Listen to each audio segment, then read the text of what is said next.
1968, April 4th. A day that changed the landscape of society forever. The life of the most influential voice of social justice was ended. He galvanized the masses, fighting hatred and inequality with civil disobedience and speech. His influence and power was for all to see. Unlike the truth behind his assassination, which, to this day, remains unrecognized. The official account of Martin Luther King Jr.'s assassination points the finger solely at one lone gunman. This documentary will challenge convention, looking behind the scenes at who orchestrated and carried out the silencing of the most powerful voice of the 20th century. Was it the actions of a poor, crazed ex-convict, or the workings of a deeper conspiracy? Though much revered today, Martin Luther King had many enemies. At the time of his death, 75% of Americans disapproved of the civil rights leader. Unearthed information, diligent researchers, and witness testimony since that fateful day has exposed the dark underbelly of the secret services, implicating the highest form of cooperation between the men in power and the assassination's perpetrators. Discover the concealed clues behind the assassination as we uncover the cover-ups and follow the facts to find out who killed MLK.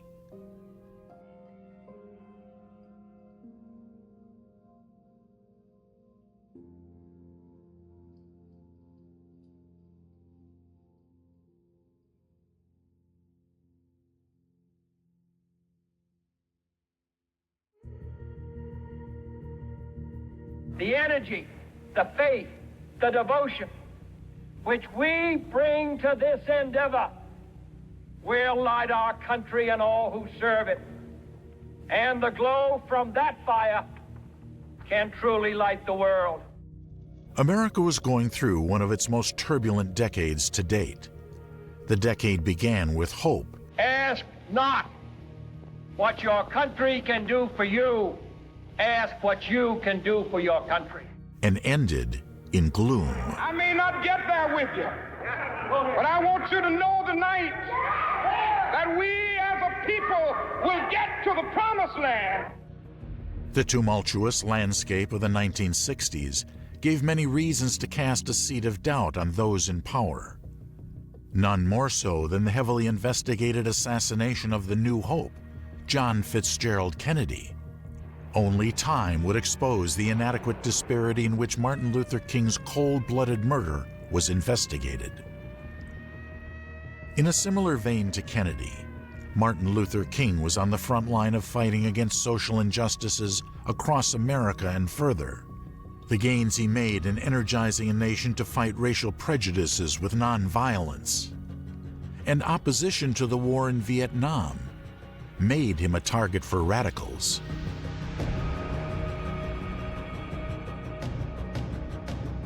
Political assassinations go back centuries and are ingrained in the power struggles of our societies. Was this one more to add to the list? Or was a lone gunman capable of the atrocity? The theories exhumed from the case paint a sinister picture of the political climate. His threat to society? Equality. Skin may differ, but affection dwells in black and white the same. And were I so tall as to reach the pole or to grasp the ocean at a span, I must be measured by my soul. The mind is the standard of the man. And with this new sense of dignity and this new sense of self-respect, a new Negro came into being with a new determination to suffer, to struggle, to sacrifice, and even to die if necessary in order to be free.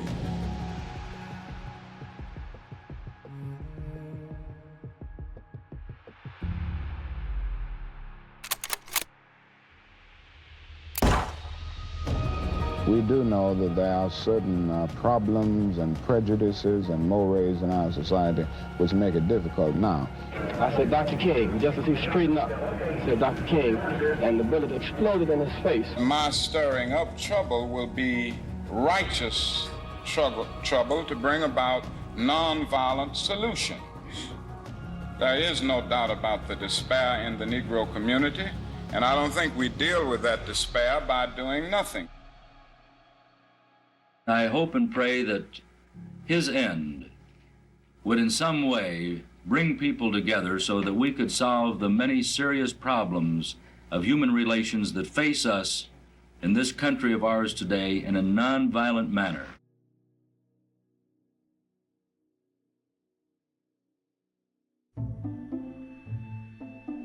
April 4th, 6:10 p.m.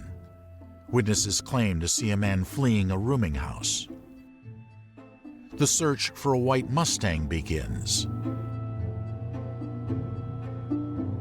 6:30 p.m.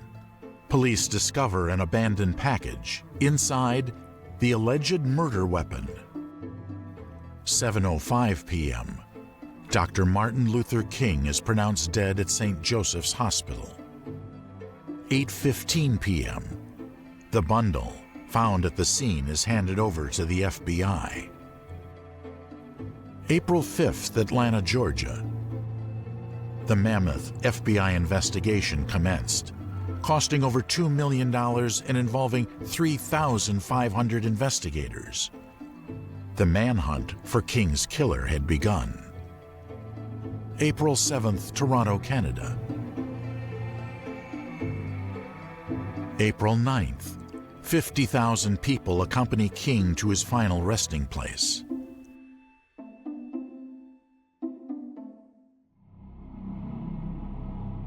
Evidence from the scene of the crime links the assassination to 3 individuals. The FBI suspect a conspiracy. Investigations begin to point to one man using several aliases to commit the crime. Identification from fingerprints on the rifle and binoculars left in a package at the scene link the assassination to a man called James Earl Ray. April 19th, FBI issue a wanted poster. Over 2 months since the assassination of Dr. Martin Luther King. June 8th, London, United Kingdom. At the time of his arrest, Ray was attempting to fly to Rhodesia via Belgium on a fake passport, a place ruled by an oppressive white minority government. Racial hatred was evident, but did he commit the crime? Though he was a criminal, he wasn't prolific with a gun. News of Ray's arrest came first from the FBI chief Edgar Hoover in Washington. He said that Ray was carrying 2 Canadian passports and a fully loaded pistol when he landed at London from Lisbon. Ray was brought straight here from London Airport, and immediately on arrival he was charged with having a forged passport and possessing firearm without a certificate. He'll appear at Bow Street Magistrates Court on these charges on Monday morning. He's charged in the name of Raymond George Snade, which is the name in which he was traveling. The arrest of Ray was carried out by Metropolitan Police officers under Detective Chief Superintendent Tommy Butler, the head of the flying squad and the man who brought the escaped train robber Charles Wilson back from Canada. A chief inspector of the Scotland Yard department which deals with extradition matters is working with Chief Superintendent Butler. Scotland Yard says that the arrest was carried out in cooperation with the FBI and the Royal Canadian Mounted Police, and Edgar Hoover has praised Scotland Yard and the Canadian Mounted Police. 6,000 FBI agents, together with police from over 100 countries, have been looking for Ray in the 2 months that have elapsed since Dr. King's murder. And now the trail ends here at Cannon Row Police Station. Examining the paper trail, investigators link the 3 identity thefts to a small area in Canada. Strong evidence points to 2 of the assumed identities, Eric Galtz and Ramon Snades, being possessed more than twice. Ray's ability to obtain these identities drove some researchers to question possible law enforcement assistance.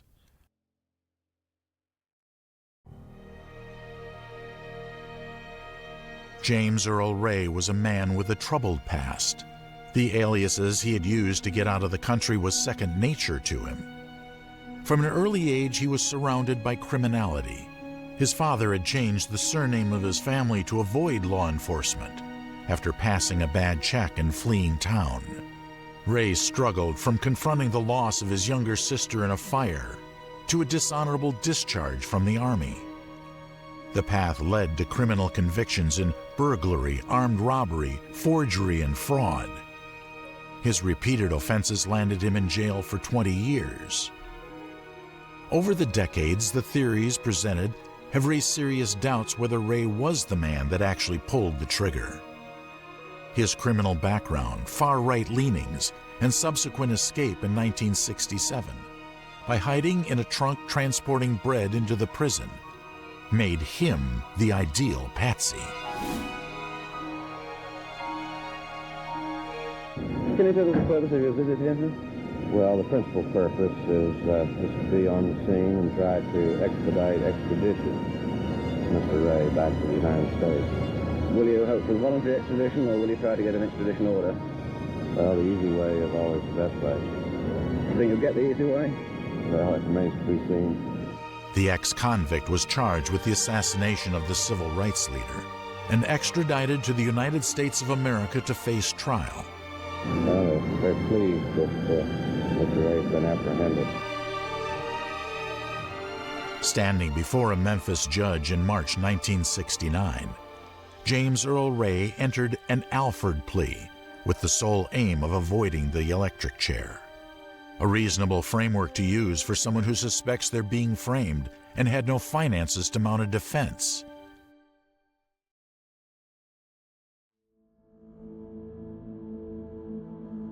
On his 41st birthday, March 10, 1969, James Earl Ray pled guilty without confessing to the crime, eliminating any chance of an immediate, thorough investigative trial into the assassination. He was sentenced to 99 years behind bars. 2 days on, Ray unsuccessfully attempts to backtrack on his decision, claiming his innocence, sowing the seeds of conspiracy for decades to come. According to Ray, he was set up by a mysterious blonde Cuban man known only as Raul, claiming he was a patsy in a wider conspiracy. The unidentified man recruited James in Montreal, 1967, as a drug and gun runner, explaining his erratic movements and use of aliases across the continent. Raul had given him money to purchase the white Mustang, instructed him to purchase the rifle, which was later found at the scene, and to be at that location, indicating a conspiracy was afoot.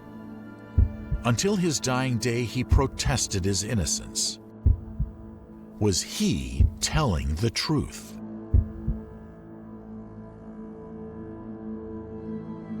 The official account. James Earl Ray, filled with racial hatred for King, rented a room on the second floor of the rooming house and perched in a bathtub. He peeked out of the window overlooking the Lorraine Motel, and at 6:01 p.m., he pulled the trigger that ended the life of one of America's most influential visionaries. Furthermore, he required split-second timing to drop the bundle by the door of a nearby shop and escape before the first officer was on the scene 2 minutes later.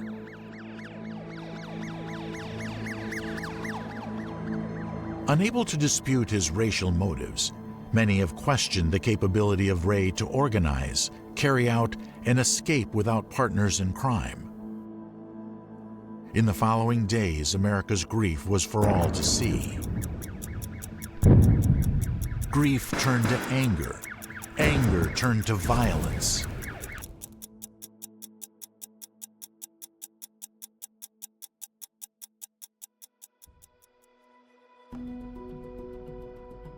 On his journey for equality, Martin Luther King Jr. had made many enemies.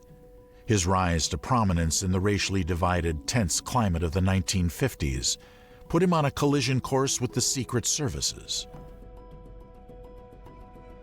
1955, a time when society was segregated. In the wake of Rosa Parks' arrest, King was chosen as the Montgomery bus boycott protest leader, and with it, the spotlight to spread his message. We, the Negro citizens of Montgomery, have been involved in a non-violent protest against the injustices which we have experienced on the buses for a number of years. This is a non-violent protest. We are depending on moral and spiritual forces, using the method of passive resistance.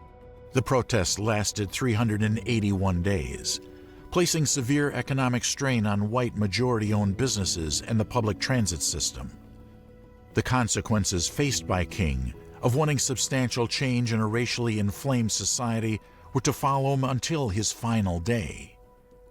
White supremacists targeted King, sending threats, even bombing his home.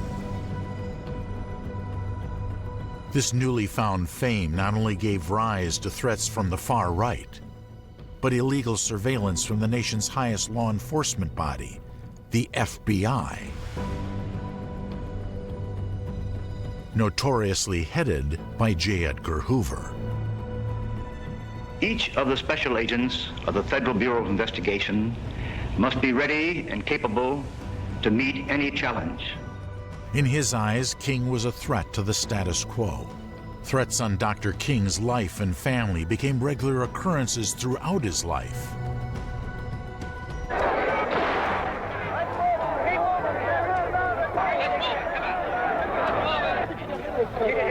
Oh, I've been hit so many times, I'm immune to it.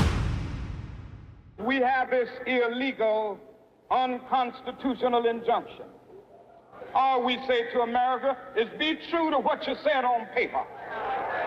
Because somewhere I read of the freedom of assembly. Somewhere I read of the freedom of speech. Somewhere I read of the freedom of press. Somewhere I read that the greatness of America is the right to protest for right. 1958. The preacher of nonviolence was subject to a near-fatal stabbing. Confronting death, he preached that murder could not stop the struggle for equal rights. Moving into the turn of the decade, the political landscape was transforming. With fresh ideas from a youthful president, hope seemed just around the corner. And I can assure all of you here who have reposed this confidence in me that I will be worthy of your trust. We will carry the fight to the people in the fall, and we shall win. Though filled with hope, the 1960s proved to be a dangerous decade. The civil rights movement was expanding exponentially. I have the pleasure to present to you Dr. Martin Luther King, Jr. The larger the protests, the higher chance of confrontation. I am happy to join with you today in what will go down in history as the greatest demonstration for freedom in the history of our nation. No, we are not satisfied, and we will not be satisfied until justice rolls down like waters and righteousness like a mighty stream. My 4 little children will one day live in a nation where they will not be judged by the color of their skin, but by the content of their character. I have a dream today. November 22nd, 1963. Unfortunate incidents similar to those that accompanied UN Ambassador Adlai Stevenson's visit do not occur on this trip.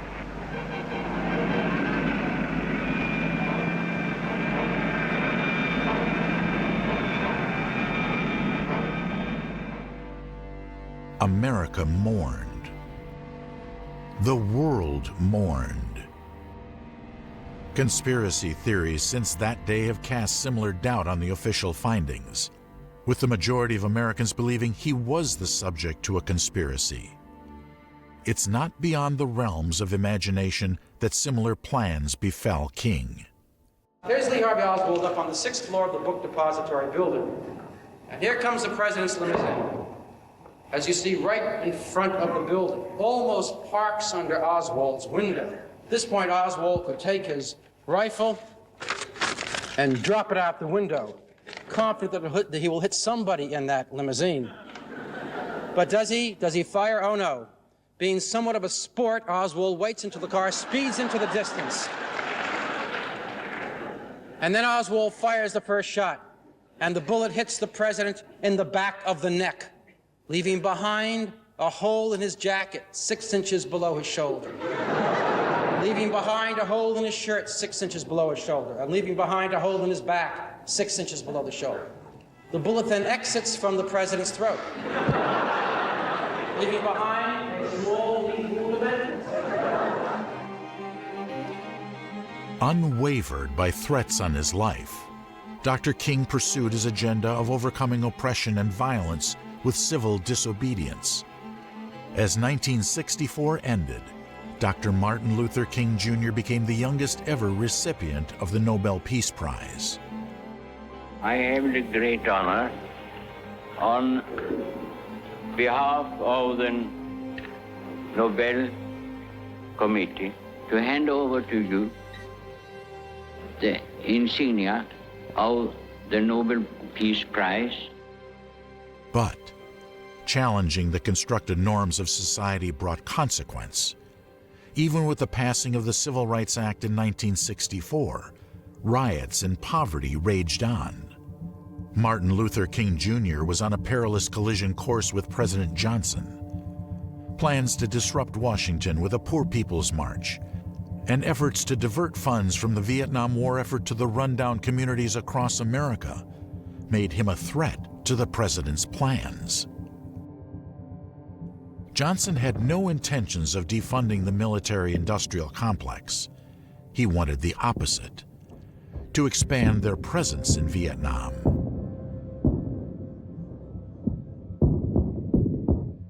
Civil rights leader Martin Luther King leads the procession to the United Nations, where he urges UN pressure to force the U.S. to stop bombing North Vietnam. The bombing in Vietnam has to stop. As has been proved time and again by all Air Force studies, bombing simply increases the resistance of people to come to the negotiating table. This was true in Korea, it was true in Germany. We are achieving nothing in North Vietnam by the bombing.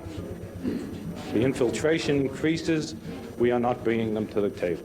King's stance on the war scared much of the Secret Service and establishment. They believed him to be a communist. The law enforcement bodies of the land form the first line of defense against any attack that might be launched from within. Never before was there greater need for unity, for a calm appraisal of the forces which work against us. They seek to weaken law enforcement in every conceivable manner as their first step toward turning law and order into revolution and into chaos.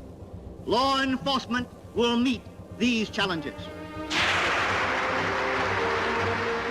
Hoover had escalated his illegal surveillance of King in the years prior, sending him sex tapes the FBI had filmed along with anonymous threatening letters, calling for him to commit suicide within 34 days, or his image would be ruined with the release of his extramarital affairs. Symbolic of the continuous defamation campaigns on the wider left. On his journey of changing the social landscape of America, Martin Luther King accrued many enemies. Motives for his death were palpable throughout America, from the far-right supremacist groups, like the KKK, to the political establishment.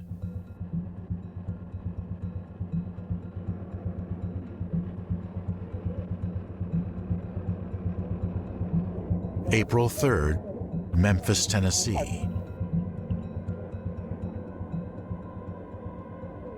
The Memphis sanitation strike.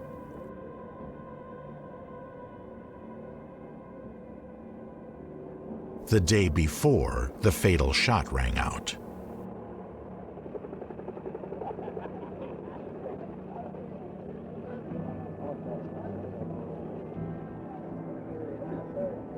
The deaths of two sanitation workers, Eckel Cole and Robert Walker, crushed in the back of a garbage truck, served as the last straw for over 1,300 public sector workers demanding equality.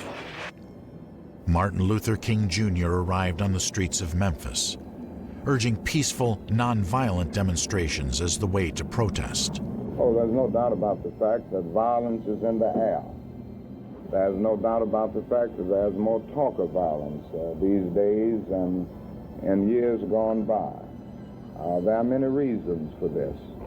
When a nation runs wild, violently in the world, it creates a climate for violence within its own confines. And one must never overlook the fact that our nation is obsessed with the guns of war in Vietnam, and it has created a climate of violence, a climate of confusion, a climate of division, and even a climate of hatred. And I think we have to recognize this as we move on in the days ahead. Now, this does not mean that it is not possible to have a nonviolent demonstration. I think we have to see that it's more difficult at this time. Consequently, we have to take greater precautions, and we have to train people in a very disciplined manner over a longer period, maybe, to control elements that can become uncontrollable because of the nature of the situation. Taking center stage, King delivered the famous speech that eerily foreshadowed his untimely demise. We've got some begin to talk about the threats that what would happen to me from some of our sick white brothers. Well, I don't know what will happen now, but it really doesn't matter with me now, because I've been to the mountaintop, and I've seen the promised land. I may not get there with you, but I want you to know tonight that we as a people will get to the promised land.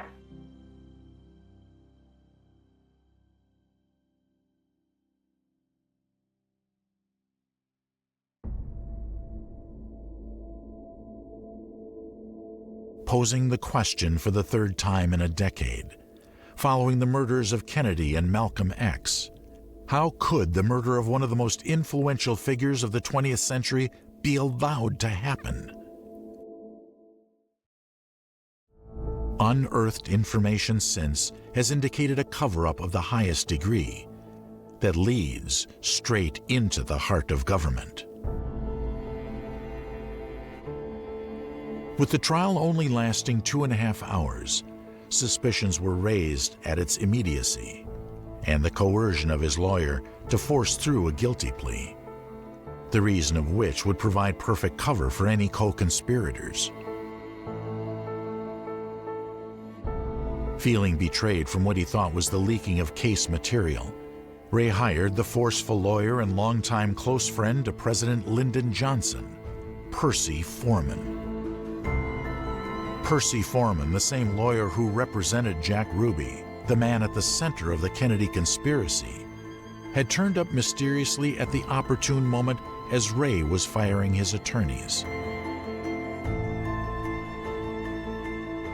Instead of having a lawyer who was in the process of mounting a strong defense, which might have succeeded, he was now in the hands of what some believed to be the conspirators of a cover-up.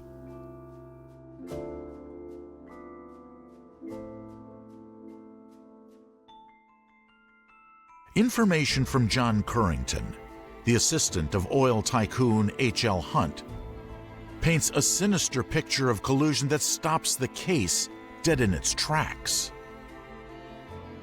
Although all hearsay, Hunt, an alleged co-conspirator of Kennedy's assassination, along with Johnson and Hoover, had sent his assistant to Percy Foreman's office with $125,000. Laying the loaded briefcase in front of him, Currington said, "I have 125,000 reasons James Earl Ray should plead guilty to killing King." The bribery can only be motivated by the clear and simple inside knowledge of Hoover and Johnson. Knowledge that the case against James Earl Ray was insufficient to put him behind bars. No ballistic evidence linking the bullet with the rifle mysteriously found at the entrance of a storefront along with his belongings. Unreliable witnesses and conflicting testimonies. Even potentially weak evidence that placed Ray on the scene. If true, the bribe, along with threats to charge his brother as a co-conspirator, worked. The case never received the spotlight it needed.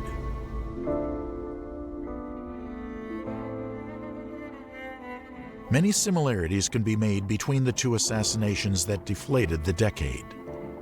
Lee Harvey Oswald's guilty plea retraction led many to believe he was just a scapegoat. There was, they say, a conspiracy. More new evidence has come from the National Archives in Washington, where under the new Freedom of Information Act, some hitherto secret transcripts of the Warren Commission have now come to light. And one of those transcripts shows a commission lawyer concerned about suppressing what he calls a dirty rumor, suggesting that Lee Harvey Oswald had had close contacts with the FBI.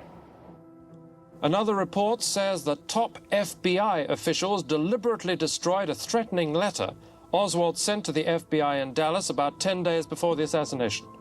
Also released this letter from J. Edgar Hoover, which reveals for the first time that Jack Ruby, who killed Oswald, was an FBI informer. All of which, says Mark Lane, is evidence of a cover-up of Watergate-style proportion. What would you call it? 20% of the evidence of the files about the assassination of John Kennedy today are locked away in the vaults of the FBI, the CIA, or in the National Archives. Over 60% of Americans believe that more than one person enacted the assassination of the president, with more than a few conspiracies pointing the finger towards Hoover and Johnson, a consequence of their differences in foreign and domestic policies. Similar viewpoints that King endorsed.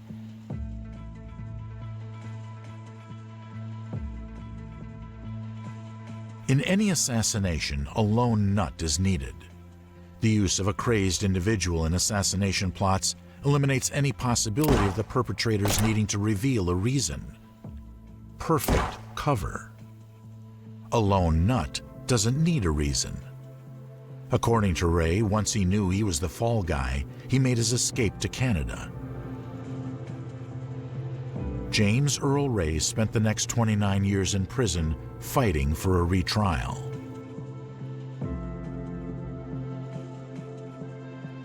(1971).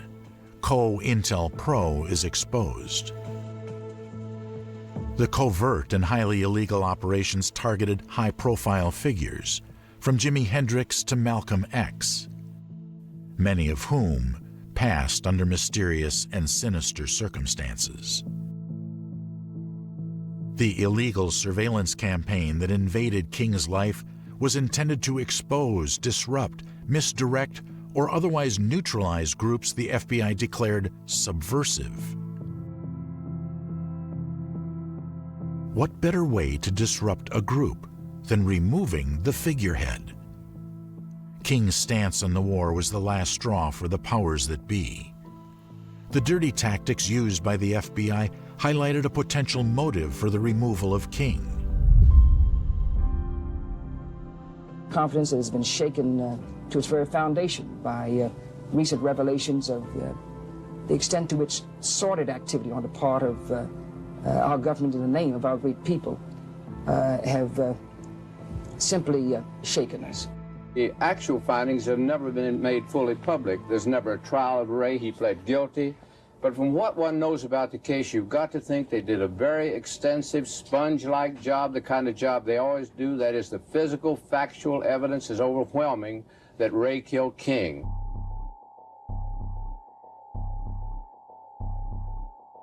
(1979). The United States House Select Committee on Assassinations revisits the case, releasing a report that entertained a likelihood of conspiracy in the assassination of King. Yes, I have been threatened many, many times. There was a time that we received as many as 30 and 40 threatening calls a day. And of course, I received numerous threatening letters. My secretary has come to the point now that she doesn't show me most of these letters, but occasionally I come across them. Within the last few days, I remember receiving a threatening letter, and they say such things as this: you are causing too much trouble in this town, and if you aren't out within 10 days, you and your family will be killed. Now, in Montgomery, our home was bombed twice, and I guess these were the most severe instances of violence that we confronted. But even today, we still confront threats through telephone calls and through the mail.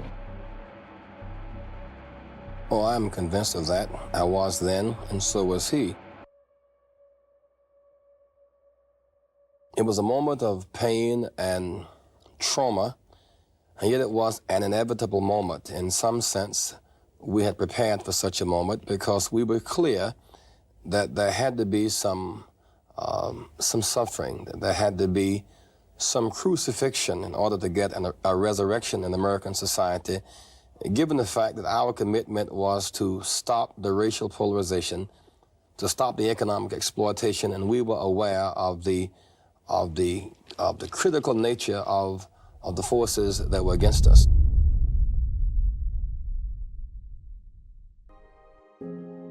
In displaying the same humility as his father, Dexter King, supported by the wider family, believed Ray's claims.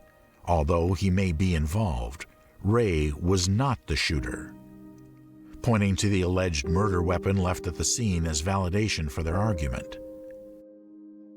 Who in their right mind would leave a mountain of evidence against them at the murder scene? Further suspicions were raised when FBI investigators made no ballistic investigation, linking the bullet to the rifle, falsely claiming the bullet was too destroyed to be examined. I think this biography is significant and remarkable, not so much for what it tells us about whether or not there was a conspiracy, but what it does not tell us. It does not tell us, for example, though you look into his background on the question of his life in the Army, how whether he was a marksman, whether he could hit a man at that distance in the right cheek in a fashion that you are assured to break the spine. You can go ahead and keep asking questions forever. That is, was there a policeman there? They even have a grassy knoll man, like in the Kennedy assassination in Dallas. There's supposed to have been a man on a bank there overlooking the Lorraine Motel. You can keep these questions up forever, and you'll never answer them.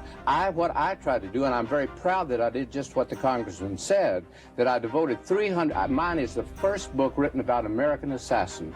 More is known about John Wilkes Booth than was known about James Earl Ray until I published my book. And I'm very proud that I did stick to the motive and showed that Ray was a bigot, that he passionately hated King, and he killed him for his own reasons.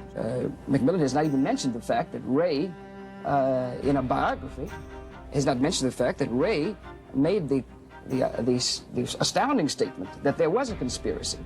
Witness reports from the scene of the crime highlighted inaccuracies in the state's sequence of events.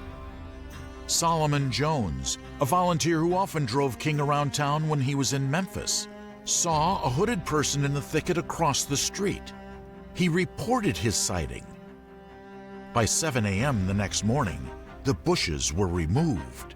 The crime scene had been destroyed. Information from that day has since been shown to be unreliable.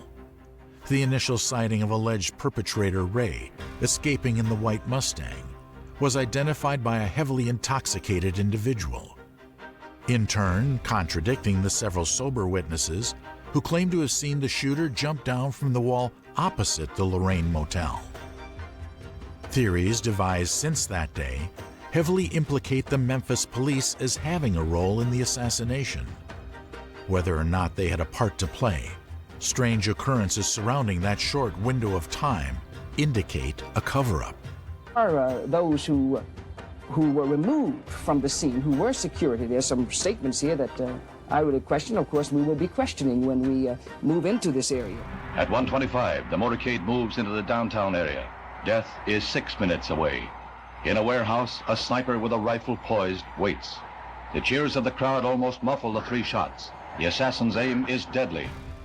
Drawing comparisons with the Kennedy assassination, when the military protection unit were mysteriously told they weren't needed.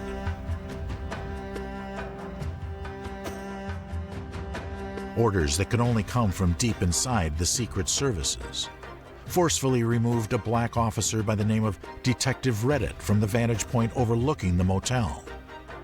A falsified assassination report, which could have only originated from inside the agency, claimed a contract had been released on his life. While he was escorted off the scene to safety, the assassination took place.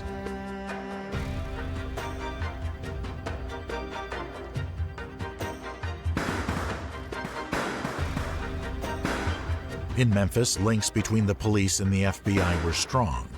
Fire and Police Chief Holloman, the man with control of the scene, had worked under FBI Director J. Edgar Hoover for over 7 years, going on to run the Memphis FBI unit in the early 60s. The FBI had a close eye on Dr. King that night. Omitted from the reports, but seen on celluloid, Merrill McCullough, first to respond, checks his pulse. Posing as a member of the local invaders, a younger, more militant Memphis civil rights group, McCullough, also known as Agent 500, was a police informant whose intelligence led straight back to the FBI and J. Edgar Hoover.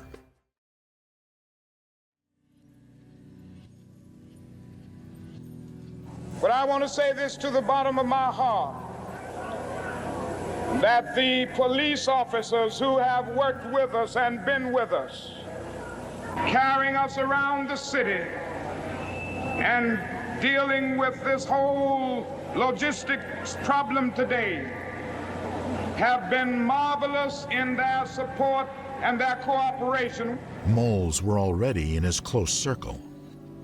Accountant James Harrison reported back through the FBI surveillance campaign, the same campaign that had been underway since his rise to prominence through the Montgomery bus boycott. Later shown to be illegal and unconstitutional, the leader of the civil rights movement had his own rights violated by his own state.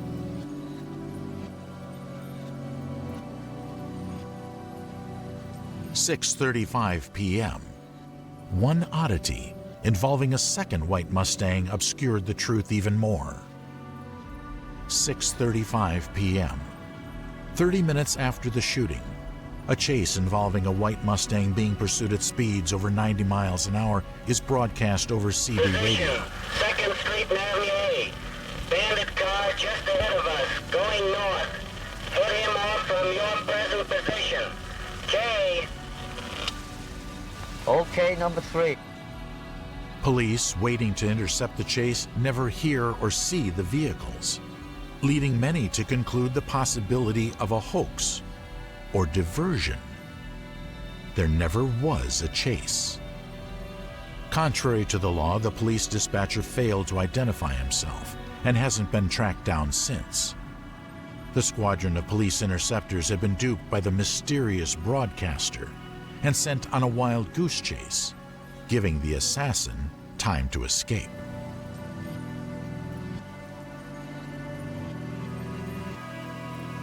(1999).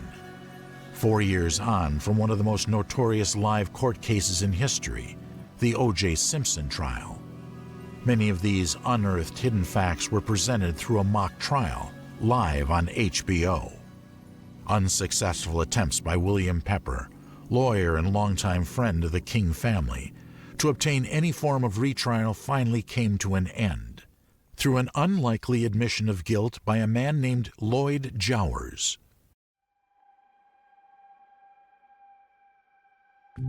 December 16, 1993. Pepper's determination to keep fighting the case was not in vain. Going against advice from his lawyers, Jowers revealed his role in the alleged plan to end King's life, live on Primetime Live, the magnitude of which paints a disturbing reality. Did James Earl Ray kill Dr. Martin Luther King? No, they did not. Do you know who killed Dr. King? I know who was paid to do it. Was there a conspiracy involving more than one person? It was a conspiracy, yes, sir. Sure was. Were you involved in this conspiracy to kill Martin Luther King Jr.? I was involved in it indirectly.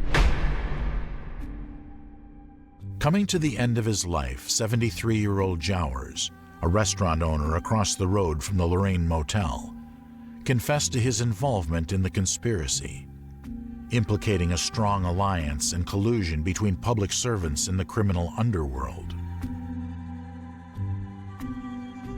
Frank Liberto, a mafia-connected produce dealer associated with Louisiana crime boss Carlos Marcello, delivered $100,000 to Jim's Grill, the back door of which opened onto the thick bushes, where several witnesses claimed the shots originated. In addition to the money, Jowers claims a man named Raul came to see him, delivering a rifle in a case.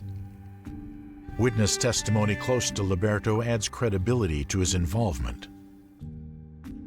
Jowers insists he was also told there would be a cover, a decoy. Was Ray the fall guy?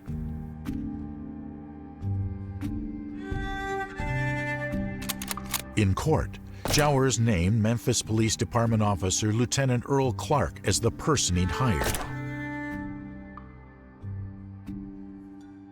Diligent researcher Dr. William Pepper, through years of interviews, following leads and partly funding the case himself to the tune of $1 million, disputed his claim somewhat.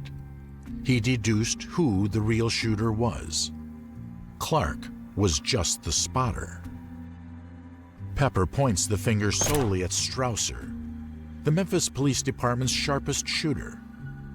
According to Pepper, Lenny Curtis, a janitor at the local firing range, claims to have seen Strausser practicing hours on end with a rifle that had been brought in by a member of the fire department. In the years since witnessing Frank Strausser, attempts of putting an end to Lenny have been made. Out of fear for Curtis's life, Pepper remained quiet about his findings. Further evidence mounted against Strausser. Frank's unusually large shoe size of 13 fitted the plaster of Paris mold made from the bushes where the alleged shot rang out, planting him firmly at the scene of the crime.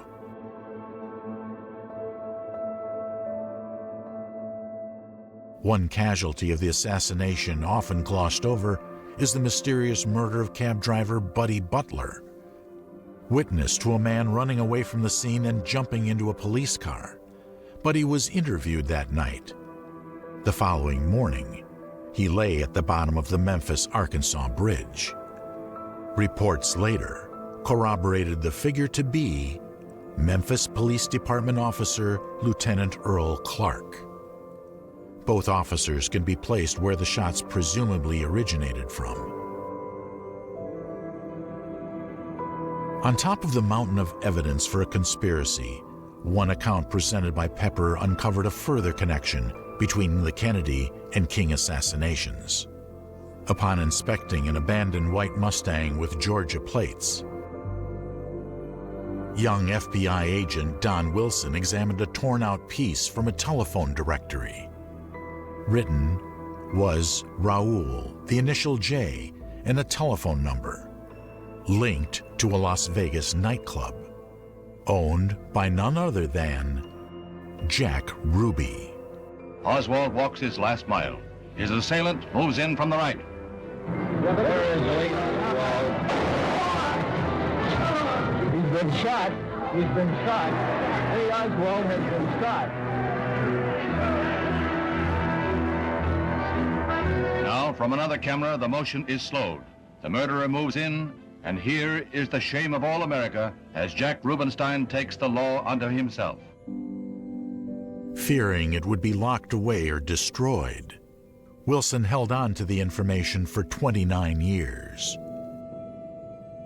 The historic 3.5-week trial never received the publicity that was warranted. The jury found that the mafia and various government agencies were deeply involved in the assassination. Mr. Ray was set up to take the blame.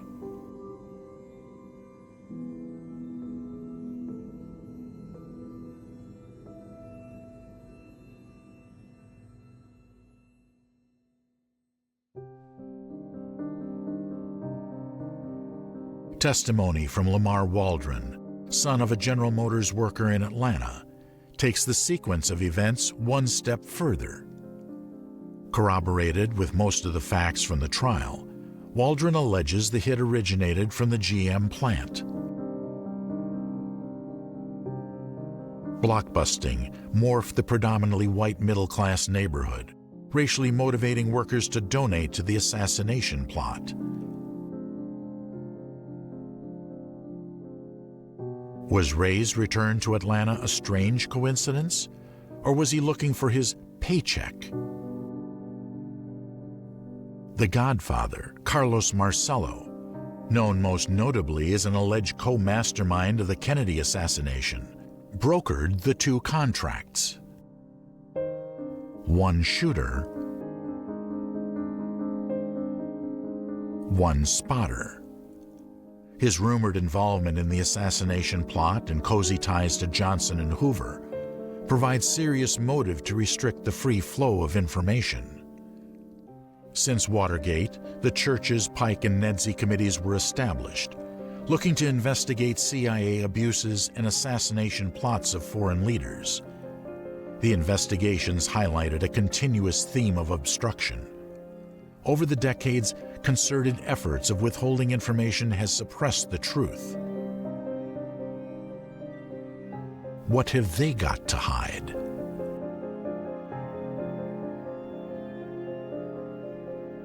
To this day, important information concerning the murders of the two most revolutionary minds of the 20th century remains hidden, unexposed to the public. Prompted by the King family's acceptance of some of the claims of conspiracy, United States Attorney General Janet Reno ordered a new investigation on August 26, 1998. On June 9, 2000, the United States Department of Justice released a 150-page report rejecting allegations that there was a conspiracy to assassinate King, including dismissing the findings of the Memphis Civil Court jury. Key information from the case and trial was omitted and ignored from all the reports, the secrecy of which only illustrates their attempts to silence the truth, which to this day remains unrecognized.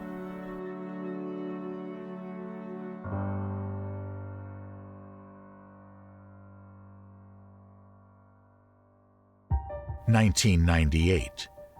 After unsuccessfully clearing his name, convicted murderer James Earl Ray is pronounced dead at the age of 70.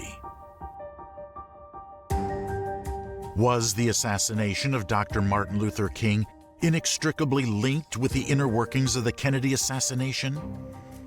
Would an in-depth investigation and trial expose the crooked spine of government or unmask the true perpetrators? Was it an attempt to silence the truth? Whether you believe Ray pulled the trigger or not, covered up facts, witness silencing, red herrings, and illegal surveillance surrounding the assassination has blurred the lines between fact and fiction, implicating those in power. The assassination of Dr. Martin Luther King Jr. fulfills all the requirements of being a conspiracy. Whether it leads to the heart of the state or not, the veil of secrecy and disguise displayed from those in power is for all to see. Only with heightened transparency of government will those who abuse power be truly exposed.